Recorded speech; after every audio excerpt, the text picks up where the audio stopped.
여러분 안녕하세요. 염은옥입니다. 저는 경희대학에서 학술연구교수로 재직하고 있습니다. 서양사 전공이고요. 서양 역사에서의 인종주의에 대해서 연구하고 있습니다. 오늘은 여러분들과 함께 인종주의의 역사에 대해서 조금 살펴보고요. 그 인종주의가 어떤 몸들의 차이를, 우리가 가지고 있는 몸들의 차이를 차별로 낙인 찍어 왔는지에 대해서 좀 알아보도록 하겠습니다. 첫 번째 파트에서는 인종주의 일반과 낙인 찍힌 몸들의 역사를 보고요. 두 번째 파트에서는 한국 사회 인종주의에 대해서 살펴보도록 하겠습니다. 그럼 먼저 첫 번째 파트 시작하도록 할까요? 네, 오늘 첫 번째의 개요는 이렇게 이제 잡아 보았습니다. 여러분들이 잘 아시겠지만 최근에 미국에서 2020년 작년이죠. 2020년 5월에 조지 플로이드 사망 사건이 있었죠. 백인 경찰이 흑인 조지 플로이드의 목을 눌러서 8분 40초 동안 목을 누르는 바람에 숨을 쉴 수가 없어. 나는 I can't breathe. 숨을 쉴 수가 없어라는 말을 계속했음에도 불구하고 놓아주지 않았고 결국 사망에 이르게 됐죠. 이제 그것을 계기로 블랙 라이브스 매터, 흑인의 생명은 소중하다라는 운동이 벌어졌고요. 근데 이 블랙 라이브스 매터 운동은 사실 조지 플로이드의 사망 사건 때문에 일어난 건 아닙니다.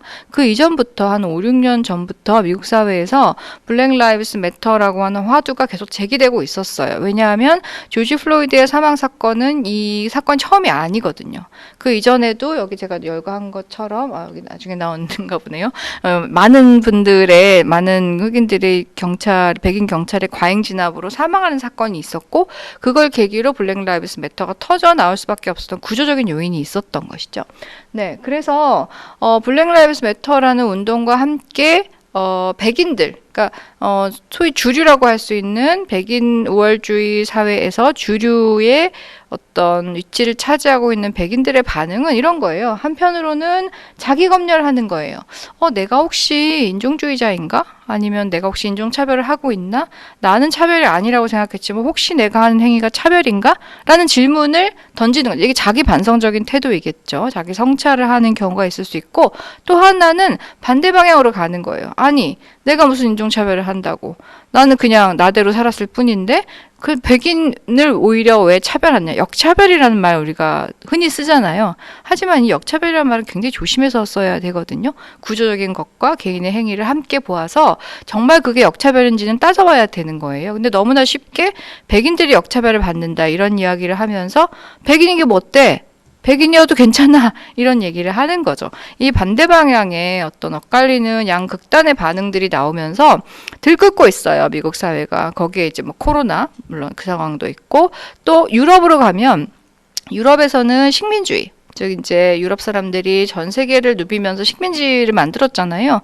그리고 그 식민지를 만드는 과정에서 또 노예 무역을 했고 많은 아프리카인들을 노예로 동원했다는 거죠. 노예 노동을 강제했죠. 그런 역사 때문에 이제는 유럽 맥락에서의 블랙 라이브스 매터라고 하는 거는 식민주의에 대한 반성을 요구하는 거예요. 노예제를 왜 했냐, 왜 식민주의를 해서 이렇게 고통을 줬냐라는 것을 계속 이제 성찰하도록 만드는 역사가 시작되고 있는 거죠. 이제 그것이 바로 여러분들이 그 신문에서 많이 보셨던 것처럼 조지 플로이드 사망 사건 때는 이렇게 조지 플로이드의 얼굴을 그러니까 미국에서 남북전쟁 시기에 남군의 장군의 동상이 세워져 있는데 그 동상에 조지 플로이드 얼굴을 비추어서 항의의 뜻을 전달하는 거죠. 또 여기 위에 보시면 콜럼버스는 대륙을 발견한 게 아니죠. 아메리카라고 하는 곳은 원래 있었어요. 아즈텍, 마야, 잉카 문명이 건재하던 곳인데 유럽인들만 몰랐던 거죠. 근데 나중에 이제 가게 되니까 우리가 몰랐던 곳이 있네 라고 하면 겸손하게 와 배우자가 아니라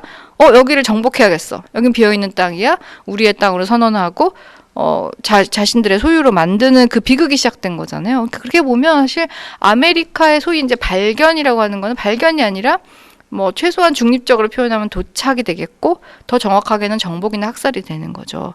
그러니까 콜럼버스의 동상에 목이 날아가는 거예요. 왜 콜럼버스 동상의 목을 이렇게 훼손하느냐. 이거 너무 끔찍하지 않냐. 물론 되게 끔찍하죠. 하지만 이것에 숨어있는 항의의 표현이 뭐냐라고 했을 때는 지금의 아메리카를 만든 역사의 어떤 비극의 시작 지점에 대해서 반성을 요구하는 거예요. 그러니까 이런 움직임들이 계속 일어나는 거죠. 유럽에서는, 영국에서는 노예무역을 했던 노예무역상인데, 이제 돈을 많이 벌어가지고 브리스톨이라고 하는 노예무역으로 유명했던 항구 도시가 있거든요, 영국에. 그 도시에 자선 사업을 하고 도시의 유명인이 된 인물이 있어요. 그 에드워드 콜스톤이라는 그 인물의 동상을 이제 파괴하는 거죠. 동상을 강에 던져버렸어요. 그래서 그 브리스톨시의 시장이 마침 또 자메이카계 노동당 정치인이거든요.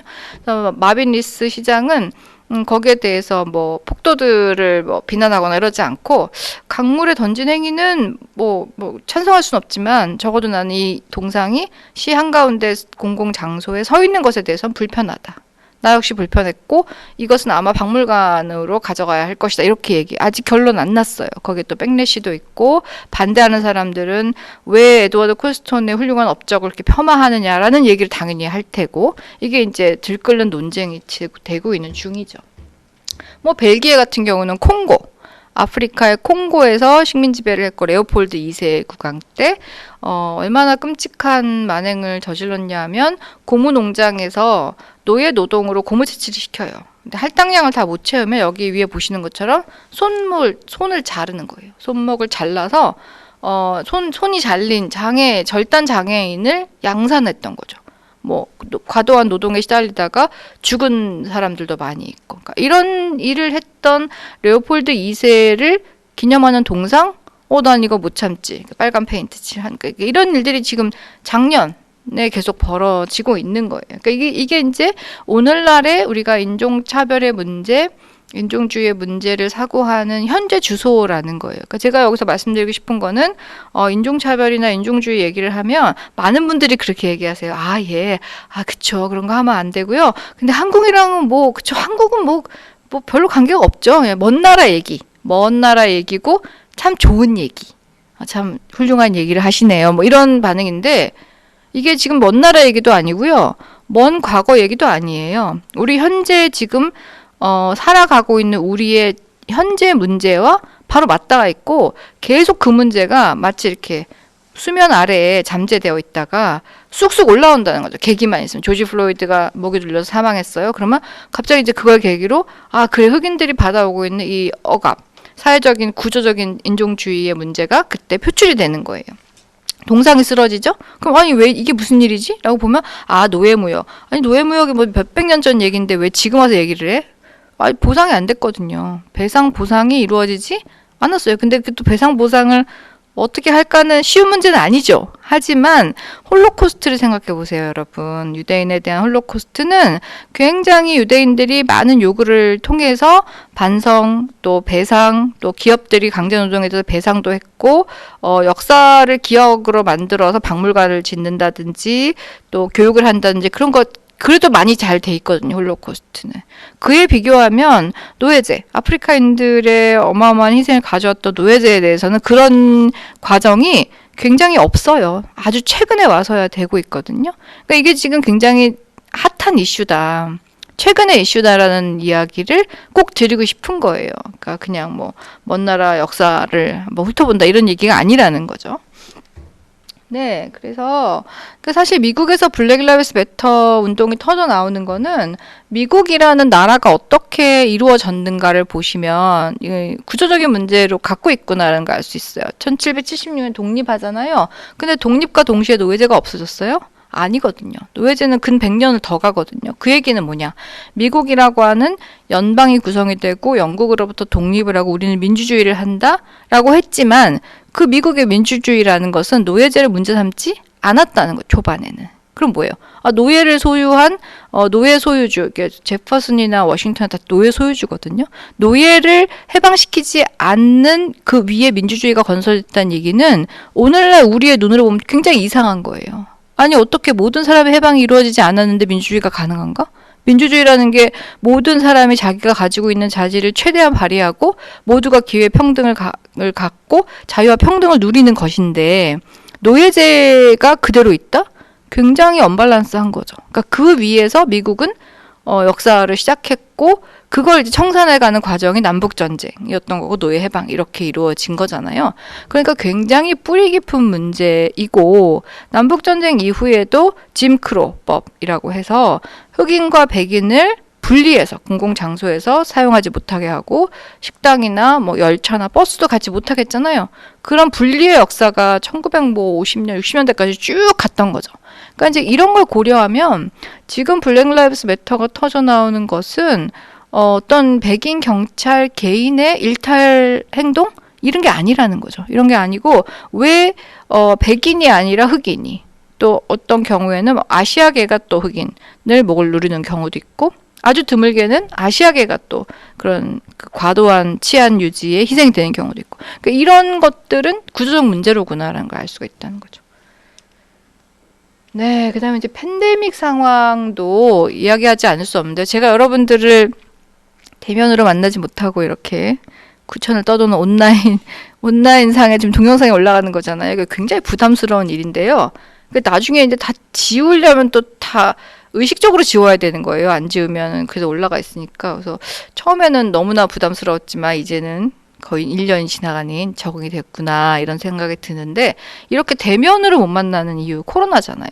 근데 이 코로나가 인종차별하고 또 어떤 관련을 맺느냐 하면 정말 너무 찰떡같이 잘 관련을 맺고 있어요. 그러니까 말하자면 인종차별이 그러니까 원래 없던 인종차별을 코로나가 만드는 건 아니에요. 그러나 이미 이렇게 사회에 이렇게 공기처럼 이렇게 퍼져 있던 인종차별을 도드라지게 만드는 역할을 코로나가 하고 있죠. 여러분 복기해 보시면 기억을 더듬어 보시면 코로나 초기에 중국 우한에서 바이러스가 처음 나왔다 이게 나고 어떻게 됐어요? 유럽, 미국에서 그러니까 중국계인지 한국계인지 일본계인지 구분 안 되거든요. 그러니까 모든 아시아인이 바이러스 취급당했죠. 그래서 나는 바이러스가 아니다. 이렇게 막 써붙이고 피켓팅을 하고 할 정도로 아시아인에 대한 공격이 굉장히 증가했어요. 그리고 그건 지금도 매우 심각한 문제이거든요, 여전히. 그러니까 아시아계 학생들이 그냥 길 가다가 이유 없이 얻어맞는 거예요. 바이러스, 너 나가, 이렇게. 아니, 나는 바이러스도 아니고 내가 여기서 나고 자랐는데 예를 들어서 뭐 중국계 영국인이다, 뭐 한국계 미국인이다 하면 거기서 태어난 이민 2세, 3세인데 어딜 가라는 거야. 집에 가라는데 나의 집은 여긴데. 이런 상황이 벌어지는 것을 코로나는 매우 증폭시켜 놨죠. 그래서 아시아에 대한 그러니까 흑인에 대한 차별뿐만 아니라 우리가 인종차별 얘기를 했을 때 아시아인, 그러니까 말하자면 좀 뭐 흑인, 백인, 황인의 카테고리를 얘기하면 황인, 옐로우라고 표현되는 그 아시아인들에 대해서 가지고 있던 백인들이 갖고 있는 은근한 멸시와 어떤 무시와 그다음에 거기 또 최근에 와서는 아시아의 경제적인 약진 그리고 아시아가 굉장히 도약하는 걸 특히 중국이나 일본 이렇게 보면서 뭔가 이렇게 동경과 멸시가 같이 있는 거죠. 그러니까 뭔가 무시하기는 어려운데 뭐 기분이 나빠. 그래서 아이고 잘 됐구나. 바이러스 이렇게 해서 공격을 해오는 거죠. 그러니까 이런 게 계속 얽혀서 드러나고 있다는 얘기를 할 수가 있어요. 안 넘어가네요. 네. 그래서 코로나로 인해서 미국에서 사망한 사람들의 비율을 따져보면, 인종별로 따져보면, 흑인이나 히스패닉이 압도적으로 많아요. 특히 히스패닉이 많고, 흑인이 많고, 그 다음 아시아계, 그 다음에 이제 백인 아시아계 이렇게 되는 거거든요. 그러니까 코로나는 존재하고 있던 차별을 드러내는 역할을 했다라고 할 수가 있어요. 지금 이제 중국인이나 아시아인에 대한 혐오의 문제로 넘어왔고, 또, 하나의 측면은 코로나 방역에서 여러분 전통적으로 우리가 뭐 선진국이다, 뭐 G20에 속하는 국가다라고 얘기되는 전통적인 유럽과 미국의 그 서구의 강국들이 어떤 그 행보를 보였는지 너무 잘 기억하시죠. 방역에 성공했다고 얘기하기 어렵거든요. 그러니까 계속 헤맸잖아요. 계속 헤매고 있고, 근데 비교적 아시아 국가들, 한국이나 대만이나 홍콩이나 싱가포르 이런 데들은 방역을 잘했단 말이에요. 그러니까 유럽이나 미국에서 어떤 담론들이 나오냐면 아시아가 왜 이렇게 방역을 잘할까? 방역을 잘한다라고 하는 것은 굉장히 여러 가지 요인들이 복합적으로 작용해서 나온 결과거든요. 거기에는 높은 시민의식도 있어요. 그러니까 시민들이 이 방역에 대해서 내가 스스로 책임지고 잘하지 않으면 모두에게 민폐가 되겠구나라고 하는 정서가 아시아인들의 경우에 굉장히 다른 나라보다 강하고 그것이 시민의식으로 표출되고 이런 긍정적인 측면들, 그럼 디지털 체계가 잘 발달되어 있죠. 특히 한국 같은 경우. 이런 것들을 잘 고려하지 않고 어떻게 얘기하냐면 아시아에서 방역을 잘하는 거는 아시아인들이 원래 정부가 하는 얘기, 국가가 하는 말을 잘 듣기 때문이다. 이게 약간 전체주의적이거나 아시아 정체론 혹은 뭐 이런 아시아적 특성, 집단주의 이렇게 설명하는 거예요. 그러니까 이런 설명은 굉장히 사실 낡은 틀이기도 하고 그리고 굉장히 또 유럽인들에게 미국인들에게 익숙한 틀이기도 하죠. 오리엔탈리즘의 틀이죠. 서구와 동양을 나눠가지고 동양은 이러이러하다라고 하는 서양이 만든 동양에 대한 이미지를 반복하고 있어요. 그러니까 그런 일들이 이 코로나 상황에서 참 흥미롭게도 이렇게 막 벌어지고 있는 거라고 할 수 있습니다. 네. 이게 이제 독일의 슈피겔이 이런 걸 실었다가 굉장히 뭐 몰매를 맞았죠. 메이드 인 차이나, 그러니까 우한 바이러스라는 식으로 처음에 코로나 초반에 이게 바이러스가 중국에서 왔다라는 걸 강렬하게 왔다라는 걸 표현하는 이런 거에 표지를 실었다가 이거 메이드 인 레이시즘이야라는 비판을 결국은 받았던 거죠. 네, 자, 그러면 이제 이게 서론인데요. 서론했더니 이제 20분이 지났는데 이게 현주소. 그러니까 인종차별 현주소 이거 먼 나라 얘기 아니다 먼 과거 얘기 아니다 요것만 기억하시면 될 것 같고요. 그럼 되게 인종이란 게 대체 뭐냐, 그럼 인종은 있는 거 아니냐. 아니 선생님 상식적으로 우리가 딱 봤을 때 백인 있고 황인 있고 흑인 있고 이게 뭐 틀린 겁니까? 라고 물으실 수 있겠죠. 네, 틀린 거예요. 왜냐하면 우리가 백인, 황인, 흑인이라고 하는 어떤 카테고리, 또 예전에는 홍인이란 말도 썼거든요. 이런 카테고리는 언젠가 만들어진 계기가 있어요. 그리고 따져 올라가면 좀 이따 나오는 이제 린네가 나오게 되거든요. 그러니까 우리가 피부색으로 사람을 구분해서 뭔가 분류해 볼 수 있다라고 하는 생각은 인간을 분류하는 수만 가지의 방법들 중에 하나라는 거예요. 근데 우리가 경험적으로 한번 잘 생각해 보세요. 사람의 피부색이라는 것은 굉장히 스펙트럼 다양하거든요. 그러니까 인종이라는 것은 저는 계속 주장하고 싶은 거는 이거 하나의 스펙트럼이라는 거죠. 그러니까 뭔가 하나가 딱 색깔이 구분된 아니면 신체적인 특징이 딱 구분된 선이 있는 게 아니라 쭉 이렇게 퍼져 있는. 근데 그 구분이 되게 흐물흐물하고 이렇게 뭐 흐르는 듯이 돼 있어서 구분하기 되게 어려워. 근데 구분을 인위적으로 해본 거예요. 백인, 흑인, 황인, 홍인 이렇게 누가? 린네가. 이래서 생겨난 거거든요. 이 얘기는 뭐냐면 인종, 레이스라고 하는 개념에 과학적인 타당성이 있냐라고 물었을 때 우리는 그것의 타당성을 굉장히 의심한다라는 거지. 그러면 유전자 레벨에서도 백인과 흑인 간의 유전자가 그 차이가 나냐? 그렇지도 않아요. 그것보다는 개인 차이가 훨씬 더 크다는 거죠. 그러니까 소위 백인이라고 말해지는, 소위 흑인이라고 말해지는 집단 내부에서 A, B, C, D, E 각 개인이 있잖아요. 그 각 개인의 특성을 분석하고 인종의 특성을 분석했을 때 인종의 특성이 개인의 특성보다 결코 크지 않다라는 말은 인종으로 사람을 나누어서 뭔가 특징을 생물학적으로 부여하는 것은 별 의미가 없다라는 결론인 거예요. 근데 과학적으로, 생물학적으로 이런 결론인데도 왜 인종이란 말을 저도 쓰고 있고 여전히 쓰고 있을까요? 그거는 또 너무나 자명해요. 인종주의가 있기 때문이에요. 그래서 미국의 흑인 여성 작가죠. 토니 모리슨 노벨 문학상 받은 이제 2019년에 타계하셨는데 토니 모리슨이 아주 이런 어떻게 보면 인종과 인종주의에 복잡할 수 있는 관계를 굉장히 명쾌하게 정리했어요. 그러니까 이건 작가들의 저는 이게 힘이라고 생각하는데 인종은 없다. 근데 뭐가 있어? 인종주의가 있다.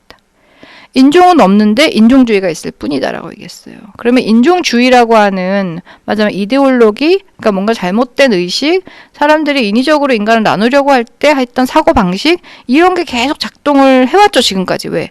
식민지를 했고 정복을 해야 됐었고 지배를 해야 됐었기 때문에 피부색에 따른 차이를 내가 백인이 흑인을 지배할 수 있는 근거로 활용하고자 했거든요. 그러니까 이거는 힘의 관계죠. 백인과 흑인의 힘의 사이에서 흑인이 힘이 셌던 적이 없는 거예요. 그러니까 이게 계속 그런 권력 관계가 반복이 되고 고착이 되다 보니까 인종주의가 된 것이고 그것은 백인, 흑인, 황인 이런 인종적인 카테고리를 굉장히 고정적인 것으로 만드는 역할을 해왔다라는 거죠. 그러니까 토니 모리슨이 말한 것처럼 인종주의라는 게 있어요. 그런 실천으로 해왔던 거예요. 그런데 그것이 인종이라는 걸 만들어 왔기 때문에 인종이 원래부터 생물학적으로 원래 있고 거기에 차별이 달라붙었다? 그게 아니라는 얘기인 거죠. 저는 이 얘기가 굉장히 중요한 통찰을 준다고 생각해요. 우리가 인종이란 개념을 흐트러뜨려서 우리의 상식을 파괴해 보는 거죠. 파괴해 봤을 때 정말 이 어떤 한 사람을 그 사람의 인종, 민족, 젠더 이런 걸 다 떠나서 하나의 사람으로 대할 수 있는 길을 좀 열어주는 게 아닌가 그런 생각을 하고 있습니다. 네. 그래서 뭐 인종주의, 호모사피엔스 단일 종이라는 거예요, 인간은. 단일 종이라는 증거는 뭘까요? 굉장히 쉬워요. 교배가 되면 단일 종입니다. 호랑이와 사자는 교배가 되지 않거든요. 교배가 돼도 2세대가 나오지 않아요. 그럼 단일 종이 아닌 거죠. 여러분, 호랑이와 사자가 같은 종은 아니잖아요. 호랑이와 고양이가 같은 종도 아니잖아요. 그렇게 봤을 때 인간은 호모사피엔스 단일 종이에요. 교배가 다 되거든요. 그러면 단일 종인데 왜 단일 종의 하위 분류가 왜 생겼지? 이건 굉장히 정치적이고 역사적인 어떤 계기들이 있었기 때문에 생겨났다는 거죠. 그렇게 이제 얘기를 할 수가 있고요. 그다음에 또 하나 짚어야 될 것이 이거예요. 인종주의에도 이제 이런 질문을 할 수 있어요. 그럼 선생님, 우리가 무슬림에 대해서 뭔가 이슬람 포비아 같은 걸 갖는다든가 뭔가 종교가 다르기 때문에 불편해. 최근에 또 한국에서 큰 사건이 있었죠. 경북에서 이슬람 사원을 반대한다. 그래서 아마 그 취소 결정 내렸을걸요? 그래서 지금 굉장히 비난을 받고 있는데, 종교 자유가 있잖아요, 한국은. 근데 절이나 교회를 못 짓게 하는 건 불가능한데, 이슬람 사원을 못 짓게 하는 건 왜 가능할까요? 이거 굉장히 문제적인 거거든요. 헌법에 위배되는 거예요. 헌법에 명시된 종교적 자유를 침해하는 거거든요. 그러니까 앞으로 크게 이제 문제가 될 겁니다. 문제를 아마 삼을 것 같고요.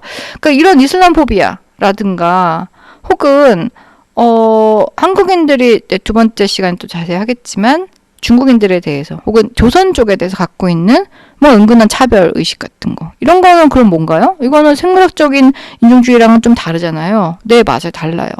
그래서 우리가 흔히 말하는 흑인, 백인, 황인 이렇게 상식적으로 알고 있는 범주를 가지고 차별을 했던 것이 19세기에 고전적인 인종주의라고 한다면 20세기 이후에 오면은 이제 특히 2차 대전 이후죠. 그러니까 유대인 홀로코스트 거치고 전쟁 끝나고 하면서부터는 약간 이게 양상이 달라져요. 이제는 어떤 합의가 이루어지냐면 누구나 예를 들어서 지금 뭐 누굴 붙잡고 물어봐도 아니 흑인들은 머리가 나쁘잖아. 그러니까 피부색이 검은 거는 그건 악마의 표시니까 흑인들을 차별하고 노예로 삼아도 되지. 그런 얘기를 하는 사람은 없잖아요. 그렇게 공공연하게, 물론 속으로 그렇게 하지는 모르겠지만 적어도 공적인 장소에서 나의 신념으로 나는 흑인의 열등함과 노예제를 지지한다. 이렇게 발언하지 않거든요. 왜 그럴까요? 그동안의 경험을 통해서 이건 잘못됐다라는 걸 우리가 학습했기 때문이에요.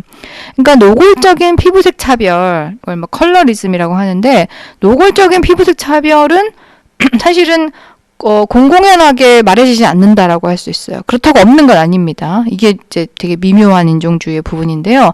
공공연하게 말하고 차별하지 않지만 그러나 있는데 거기에 그 있는 피부색에 의한 차별도 은근하게 있고, 그다음 또 뭔가가 더해지는 거예요. 뭐가 더해져?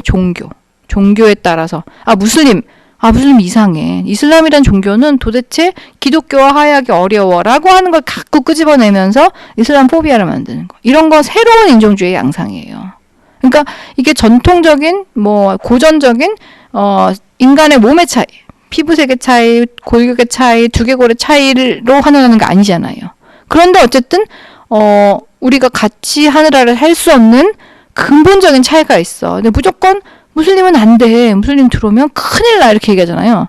어르신들이 뉴스에 큰일 난다. 네가 몰라서 그러는데 큰일, 이렇게 얘기하지. 무슨 큰일이 나는지 한번 여쭤보고 싶기도 한데, 무슨 큰일을 상상하시는지 되게 그분들의 그 견해가 저는 되게 궁금해요. 그런데 그런 생각을 왜 하냐는 거죠. 그러니까 큰일 나고 도저히 같이 살 수 없다라는 말은 나는 이 사람들하고는 별종이다. 나는 도저히 우리는 같은 인간이라고 할 수 없어라는 생각까지 가는 거거든요. 그러니까 이런 양상을 우리가 뭐라고 하냐면 신인종주의라고 해요. 혹은 인종 없는 인종주의. 혹은 문화적 인종주의 이렇게 말하거든요. 그러니까 19세기의 고전적 인종주의가 생물학적 인종주의라고 편의상 얘기할 수 있다면 20세기 이후의 새로운 인종주의는 신인종주의 혹은 문화적 인종주의라고 한다. 그러니까 요 20세기 새로운 양상의 문화적 인종주의라고 하는 틀을 가지고 있으면 한국에서 벌어지고 있는 상황을 분석할 때 하나의 기준이 될 수 있어요. 그러니까 한국에선 이게 다 있는 거죠. 제가 볼 때는 흑인 차별도 있고 이슬람 포비아도 있고 또 조선족에 대한 차별도 있어요. 그러니까 되게 정말 컬러풀하게 존재하는 뭐 다양하게 존재하는 상황이거든요. 네. 자, 그러면 이제 첫 번째 시간의 주제가 될 백인 우월주의. 그러니까 백인이 다른 인종보다 우월해라고 하는 의식, 그런 어떤 의식에서 우러나오는 여러 가지 행동과 제도들과 그런 문화, 이게 없다고 할 수 있나요, 여러분? 정말 건재하거든요. 그러니까 이거는 왜 생겨났고 지금 어떻게 작동하고 있는가 볼 필요가 있어요. 그럼 백인 우월주의라고 하는 거는 이게 정말 유럽이 그 어떤 보편의 문명으로 시작하면서, 그러니까 프랑스 혁명 이후에 자유와 평등과 박애라고 안 하고 좀 우애라고 하죠. 왜냐면 남성 형제들 간의 정치 권력을 나눠 갖는 거였지 여성의 참정권이 바로 프랑스 혁명과 함께 주어졌나요? 그렇지 않거든요. 노예 해방이 바로 이루어졌나요? 그렇지가 않아요. 그러니까 프랑스 혁명의 의미는 그렇다고 결코 작다고 할 수는 없어요. 자유와 평등, 모든 사람이 자유롭고 평등해, 법 앞에 평등해야 돼라고 하는 선언을 한 거예요. 선언을 했는데 그거의 숨은 주어는 뭐냐? 남성 유사한 시민이었다는 거죠. 그러다 보니 그 선언이 가지고 있는 괄호쳐진 숨어있는 의미를 그 숨어있는 주어를 보지 않고 모든 사람이 자유롭고 평등하다면 여성인 나도 당연히 그렇구나. 노예인 나도 당연히 자유로워야 되는구나. 라고 나의 어떤 해방과 나의 자유를 주장할 수가 있었던 거죠. 여성들도 노예도. 실제 역사 그러했죠. 여성들이 참정권을 위해서 참정권을 갖기 위해서 프랑스 혁명 시기에 계속 주장하거든요. 계속 안 준 거예요. 그러니까 이게 주장하지 않았고 뭐 의식이 깨어나 그게 아니고요. 계속 주장했는데 안 주려고 굉장히 노력했다. 그래서 결국 1944년에 프랑스 여성들은 투표를 했다. 근 100년 이상이 걸렸다. 이렇게 얘기할 수 있고요. 이거 계속 얘기하면 얘기가 너무 길어지니까 이거는 일단 여기서 커트하고요. 그다음 노예들도 IT 같은 데서 노예가 혁명을 일으켰죠. 프랑스 식민지였던 IT에서 자유와 평등 모든 사람이 그렇다면 우리도 해방되어야 한다라고 했지만 프랑스는 어떻게 해서 잠깐 노예는 아니야라고 했거든요. 근데 그걸 또 찾아내는 그런 과정들이 있어야만 했고 그렇다면 뭐 여성에 대한 젠더 부분은 좀 차치하고라도 인종에 관해서 우리가 이야기할 때 프랑스 혁명은 처음부터 태생적인 한계를 안고 출발한 거예요. 만약에 이게 보편적인 인간 모두의 해방이었다면 자유와 평등이 선언되는 동시에 노예도 해방돼야죠. 그게 논리적으로 맞잖아요. 그러나 아까 미국이 노예제를 존속시킨 상태에서 미국의 민주주의가 출발했듯이 이것도 똑같은 거예요. 그렇다면 우리는 그렇게 질문할 수 있는 거예요. 유럽의 문명은 이게 인종적인 요소 혹은 젠더적인 요소의 차별과 함께 시작됐구나. 이게 프랑스 혁명이 일어나면서 보편의 가치가 선언되고 그것에 따라서 사회가 쫙 바뀐 게 아니라 어느 한 부분은 전혀 얘기되지 않거나 은폐된 채로 갔구나라는 걸 알 수가 있는 거예요. 그게 인종이나 젠더의 부분이었던 거죠. 그래서 근데 서구 문명과 인종주의는 쌍둥이다, 쌍생하다라고 하는 게 바로 그런 의미예요. 근데 서구 문명이 보편의 가치 얘기하는 쪽으로 갔지만 인종적인 문제에서는 굉장히 차별적인 게 계속 같이 따라가는. 그러니까 노예무역도 계속될 수가 있고 식민지 지배도 계속 할 수가 있는 거죠. 논리적으로 맞지 않는데. 네, 그러면 인종이란 말은 정말 먼 길을 돌아서 겨우 이제 본론에 들었는데요. 인종이라는 말은 언제 먼저 쓰였을까? 레이스라고 하는 이제 영어, 그리고 영어의 레이스와 비슷한 뭐 스페인어, 프랑스어, 이탈리아어의 유럽 언어의 단어들에서 레이스라는 말은 한 16세기 정도부터 나와요. 근데 처음에는 이게 혈통, 가계, 그러니까 집안, 가계도 그릴 때 패밀리 트리 할 때 가계라는 뜻이고 처음에 어법은 동물, 가축의 혈통이나 품종을 이야기하는 말로 많이 쓰였어요. 그러다가 이게 이베리아 반도에 있는 무슬림들, 무어인이라고 하는 그들이나 아니면 이베리아 반도의 유대인들을 특정하는 말. 그러니까 유럽인들이 볼 때 기독교도 카톨릭인 유럽인들이 볼 때 뭔가 이상한 애들, 이상한 사람들이라고 얘기되는 집단을 지칭하는 말로 레이스가 쓰이다가 이게 이제 말이 더 퍼져나간 거죠. 그래서 우리가 쓰는 레이스라는 말의 어법은 한 16세기 말 정도부터 나온다. 네, 16세기 이렇게 되는 거죠. 그리고 유럽인들에게 있어서 이 레이스를 정말 잘 활용하고 쓰게 된 계기라는 건 뭐냐면 바로 아메리카의 소위 말하는 발견이에요. 그러니까 아메리카에 도착한 거죠. 아메리카에 도착해서 이거 너무 많이 인용되는 판화인데요. 16세기 독일에서 만든 판화이고 아메리카라는 이름이 붙어 있어요. 그러니까 왼쪽에 여러분 보실 때 왼쪽에 보이는 여성이 벌거벗고 약간 비스듬히 누워 있잖아요. 여성이거든요. 해먹에 누워 있죠. 오른쪽 여러분 보실 때 이게 오른쪽이구나. 여성이 오른쪽이고 여러분 보실 때 왼쪽이 남성이죠. 정정하겠습니다. 오른쪽의 여성은 벌거벗고 누워 있고요. 왼쪽의 남성은 직립하고 서 있어요. 옷을 입고 있죠. 칼 차고 있고 십자가 들고 있고 아스트롤라베라고 천문 관측의 이게 여기 동그란 거 이게 천문 관측이거든요. 그걸 들고 있고. 그러니까 말하자면 당시의 첨단의 문명의 도구들로 무장하고 있고 여성은 벌거벗은 상태예요. 즉 아메리카라고 하는 대륙을 여성으로 표상한 거예요. 여성으로 재현한 거거든요. 그러니까 우리가 여성, 대자연, 어머니 뭐 이렇게 연상되는 생각의 어떤 고리가 있잖아요. 그런 걸 이렇게 표현한 거죠. 그럼 남성은 문명, 뭐 이성, 여성은 뭐 감성 이렇게 표현되는. 그래서 이 아메리카란 판화가 말해주는 바는 뭐냐면 아메리카는 유럽 남성의 손길이 기다린다. 그래서 내가 깨어있으라라고 하면 와 말을 단천 깨어났어요. 이렇게 이제 깨어나서 이렇게 유럽 남성과 손을 잡고 이렇게 간다라는 거죠. 그럼 아메리카에는 뭐가 있었냐? 없어요. 자연밖에 없었다라는 거죠. 저 뒤에 보시면 화산 폭발하고 있고 여기 그 밑에 이렇게 뭐 식인종 카니발리즘 하는 거 보이시죠? 불 피워놓고 그런 게 보이고 이상한 동식물들이 있고 자연의 세계인 거예요. 자연의 세계. 즉 자연의 세계라는 의미는 뭐냐면 인간이 그것을 경작하지 않은 빈 땅, 비어있는 땅, 주인이 없는 땅 이런 걸 테라 눌리우스라고 하거든요. 주인이 없는 땅이라는 뜻의 라틴어예요. 그러니까 이 주인이 없는 땅이라고 하는 비어있는 땅이라고 하는 개념은 유럽인들의 입장을 굉장히 정당화시켜주는 거죠. 주인이 없는 땅에 가서 내가 경작을 했어요. 나의 노동으로 일궈서 곡식을 수확했으면 그게 내 땅이다 라고 보는 거죠. 근데 아메리카의 그 땅들은 유럽의 근대적인 소유권이 확립되어 있지 않았을 뿐이지 거기에 살고 있는 원주민들, 인디오들이 거기 대대로 살고 있는 땅이잖아요. 그러니까 그 인디오들을 그냥 땅과 함께 자연 취급을 하는 거죠.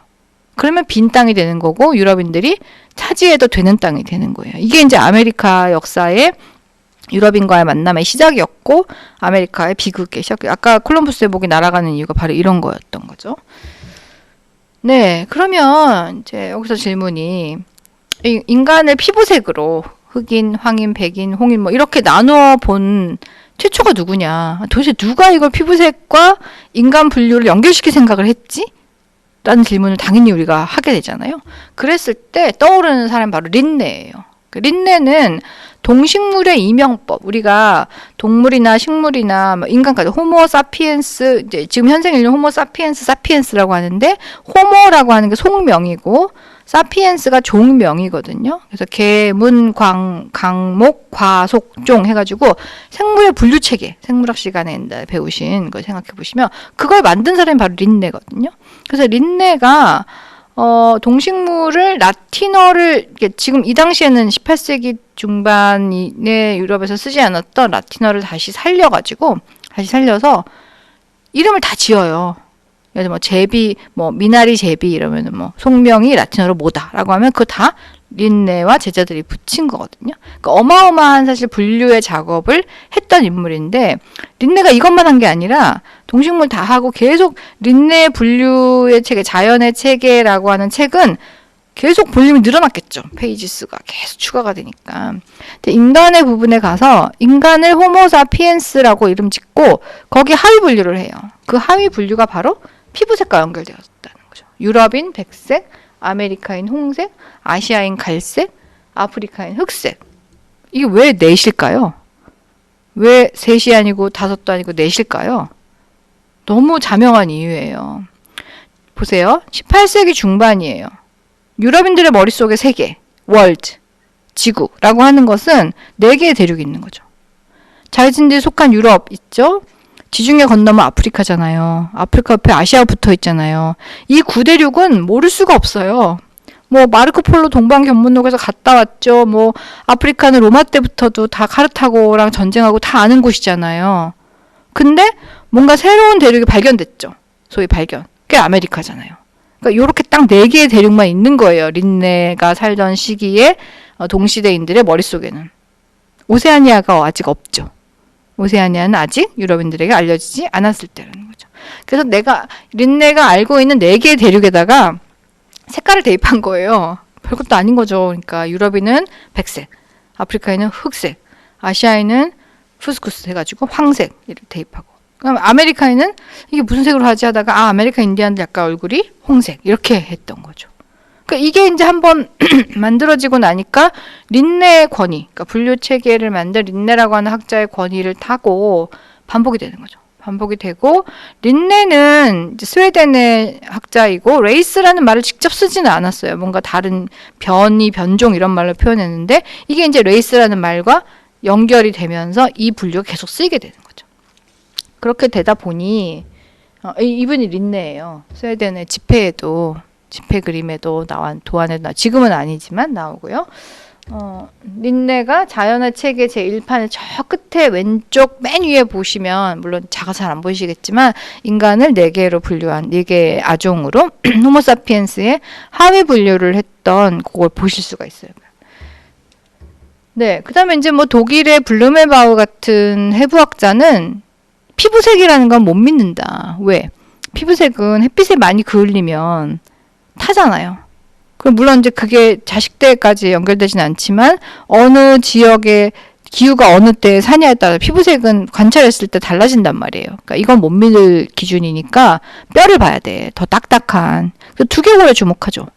그래서 두개골을 구해가지고 막 분류를 해요. 분류를 해가지고 두개골의 넓이, 이게 이제 얼마나 넓은가 좁은가, 앞뒤로 얼마나 튀어나왔냐, 이거에 따라서 분류를 하죠. 이게 이제 5인종으로 코케이지안이라는 말, 백인들을 우리가 코케이지안이라는 말을 가끔 쓰잖아요. 지금도 이 코카서스 산맥에서 나온 말인데, 코케이지안이라는 말 만든 사람이 바로 블루멘바흐예요. 그다음 몽골리안이라는 말도 가끔 쓰죠.